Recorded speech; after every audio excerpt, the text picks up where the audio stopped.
आप इतने लोगों से मिल रहे हैं, लोगों का क्या भाव है? देखिए, एक चीज़ तो स्पष्ट है कि कोई केक वॉक नहीं होने जा रहा असेंबली इलेक्शन। केक वॉक हमारे लिए भी नहीं होने जा रहा, केक वॉक केजरीवाल के लिए भी नहीं होने जा रहा। ये एक ओपन बैटल है और अरविंद केजरीवाल इस वक्त डिसएडवांटेज पे है। वो कोई नायक की छवि नहीं है, कोई आंदोलन की लहर नहीं है, कोई सरकार के पक्ष में माहौल नहीं है। जेल के पूरे वाकये के बाद भी कितनी भी उन्होंने कोशिश करी, कोई सहानुभूति नहीं है। वो जेल गए तो एक आदमी दिल्ली का साधारण नागरिक ना निकला नहीं, बोला नहीं, लिखा नहीं। कहीं ऐसा मतलब किसी के सोशल मीडिया तक पे भी साधारण नागरिकों के कुछ भी लिखा हुआ जेल के जाने या आने पर ऐसा कोई सहानुभूति मिल रही है या ऐसा कोई समर्थन है, जन समर्थन है, वो कहीं दिखाई नहीं दिया। अगर मैं आपके जनता के बीच में अपने अनुभवों की बात करूं तो मैं फिर से ये कहना चाहता हूं कि दिल्ली के कुछ सेक्शन हैं जिनमें आक्रोश है। वो की सेक्शन है जिन्होंने आम आदमी पार्टी को वहां पहुंचाया जहां आम आदमी पार्टी है।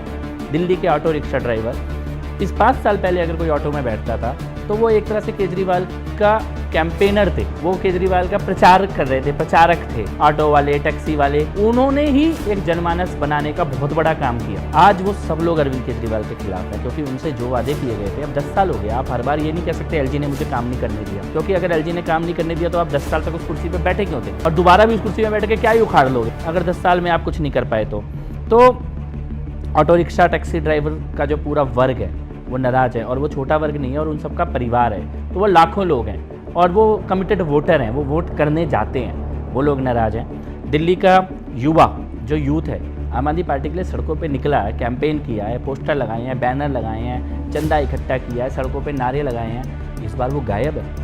अभी जंतर मंतर पे भी जो प्रोटेस्ट हुआ, इनके 2000 के करीब कार्यकर्ता थे वहाँ पे, इसके अलावा कोई नहीं था। एक पार्टी कैडर का इवेंट था, कोई जन अदालत नहीं थी, जनता की अदालत नहीं थी वहाँ पर, जन सामान्य नागरिकों का कोई भागीदारी नहीं थी उसमें।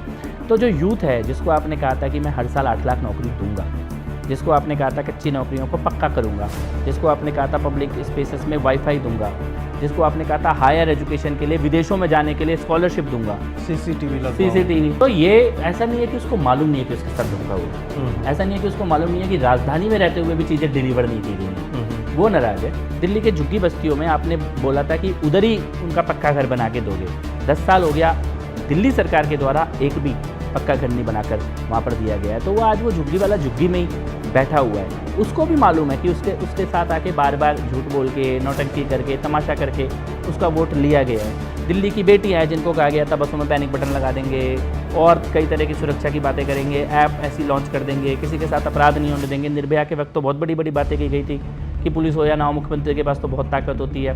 तो और उसके बाद दिल्ली का सामान्य नागरिक देख रहा है, आपने कांग्रेस से गठबंधन कर लिया। फिर आपने नशा मुक्त दिल्ली की बात की थी, आपने शराब के ठेके मुख्यमंत्री के घर पे प्लानिंग करके खोले गए हैं, आप उस केस को सामना कर रहे हैं।